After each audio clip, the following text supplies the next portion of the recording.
Everybody good? You roll? All right.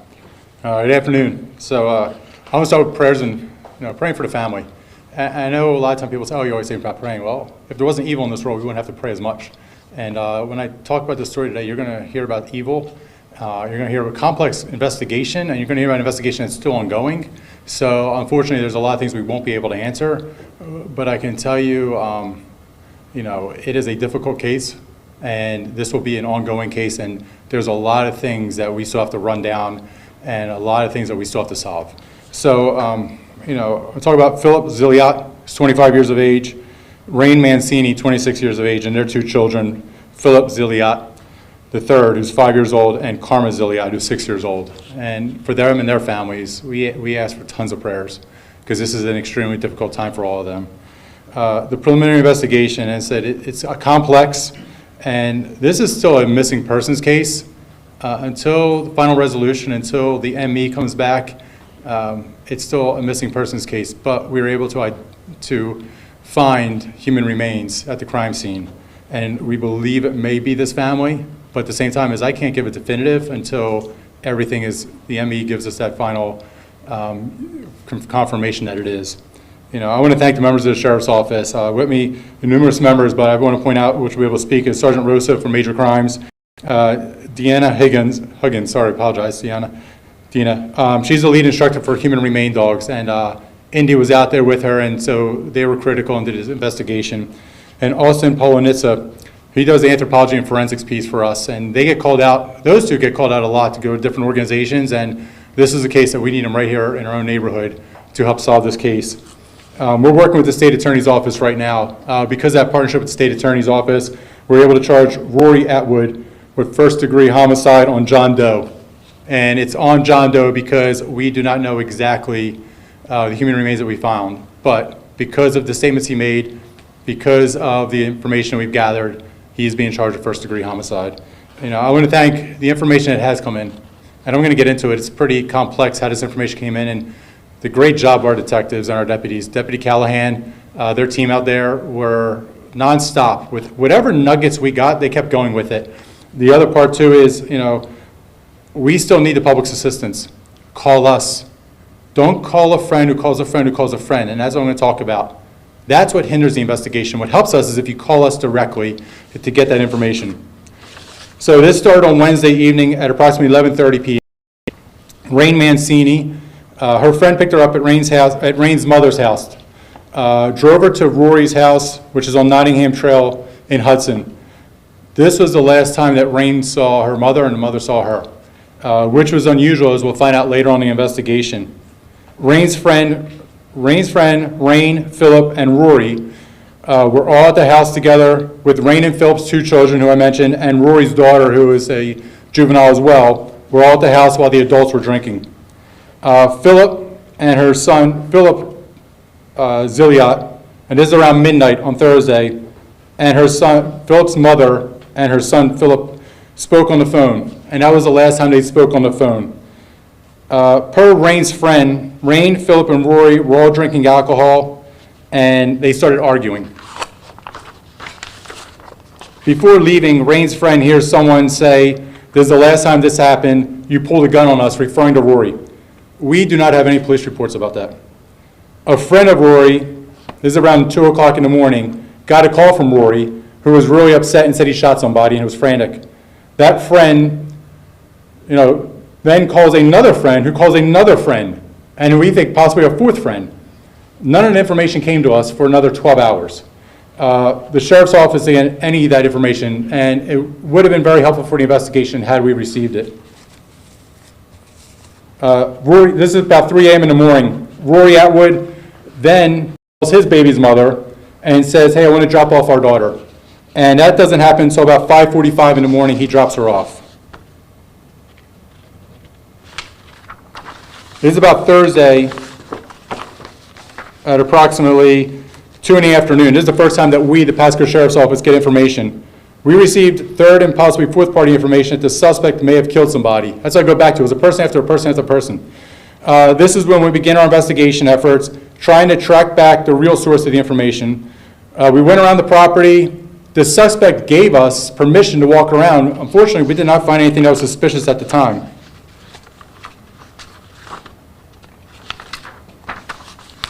On Friday, we were able to make contact with Rain and Phyllis' family. So it wasn't until yesterday afternoon that we were able to make contact with the family, and they said they had not heard from them. It was unusual in the fact that they hadn't heard from them, and wasn't unusual in the fact that this family is a little transient, and they go from place to place. So around 4:30 in the afternoon, our deputies observed Rory Atwood. We see him out there. He gives us permission to go back on their property, which we start doing a more extensive search. We had the human remain dogs, bloodhounds, aviation, deputies. Because of the search, we were able to find human remains. This, along with several admissions, is what led to Rory Atwood being charged with first-degree homicide.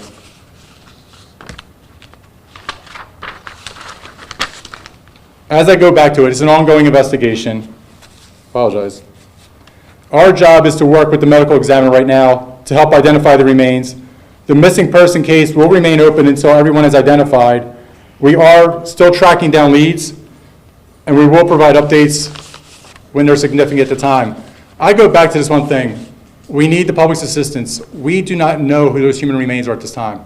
It's an active investigation. We're going to figure it out. But at the same time is talking to our detectives, the missing person case is not over. That missing person case will not be over until we know who those 4 individuals are. And I go back to those 2 little children. It's heartbreaking.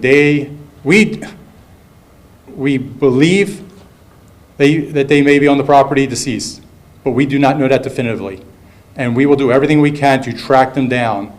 We pray to God they're alive somewhere, but at the same time, is for that family, we need to find closure and we need to find justice. So with that being said, anything I can answer? So you found one body? So as of right now, I can tell you we found human remains. We can't identify how many bodies were found out there right now. We're still trying to work with the ME and get some forensics to figure out. Yeah. What state were they in when you found them? It's part of the investigation. I can't go into it, but I can just tell you they were human remains. I see. Yeah. And then could you explain, sorry, there's a lot of names, and I know some of them have the same name. So can you explain who reported them missing and when?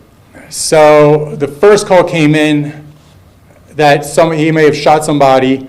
That was Thursday. Friday wasn't really until we got hold of the family. It was Friday when we were able to talk to the family, and they said, hey, look, we don't know, we haven't heard from them. At that point, we were just going, okay, we were ramping it up since Thursday, late afternoon, but really when the family said we haven't heard from them, then we said, okay, these pieces aren't falling together. The hard part was as confusing it is for us, our detectives, and I go back to Deputy Callahan, his name keeps coming up for us because he was one that was like, I'm going to keep figuring out, I'm going to keep finding out who did this. So it sounds like it was unusual that you learned about the suspect before you actually learned about the people who were missing? Yes. Okay. Yep, absolutely. That was the whole thing, was that we found out that the suspect stated to his friends, I may have shot somebody, or I did, and then we're trying to backtrack as to who may have been. Can you talk about any idea about what happened here, if you know why this happened, or? There was supposedly an argument. They had lived together for a little bit. There was an argument before, as you've heard, that somebody said that she had heard.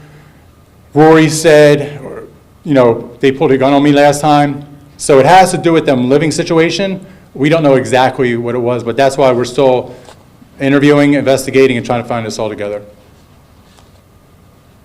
And then could you say who owned the property where they were found? I don't know exactly who owns it. I believe Rory was the one who was living in primary residency, but I don't know exactly who actually owns it. Do you think there's more people out there who know more about what happened? I believe there's definitely people who have information, because it sounded like people were calling people.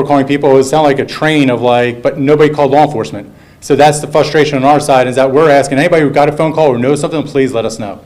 Can you tell us anything more about this family and more about their background at all? Or? All I know is that, unfortunately, their living situations were never the best. They were transient, going from one place to another, and so they had stayed at Rory's for a while, and so something happened. Argument came out of this one, too.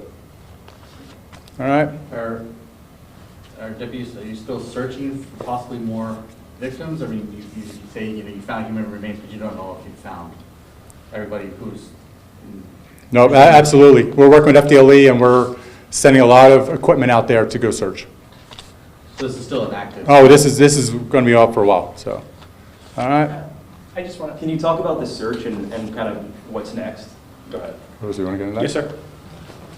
Good afternoon, everybody. My name is Michael Rosa, ROSA. I'm a sergeant at the Pasco Sheriff's Office Homicide Unit. To continue the property, we have a lot more investigative things to do, looking at the property, looking at the home itself, and it's approximately 10 acres there. So a lot of ground to cover. We have a lot of resources that we're going to use, a lot of agencies that are going to assist us as well, including the medical examiner's office. And we have a lot of investigations still due to identify who's there, how many people are there, that kind of type of things. And we believe that our suspect, Rory Atwood, may have spoken to more people about this incident. So if there's anybody out there that he spoke to, please contact the sheriff's office. Will you guys be doing a lot of digging around the property? What kind of tools are you using? So I'm not going to get to the details of that, sir, but however, we have a lot of equipment, a lot of highly trained personnel to search this property. All right. We appreciate it. Thank you all very much. Thank you.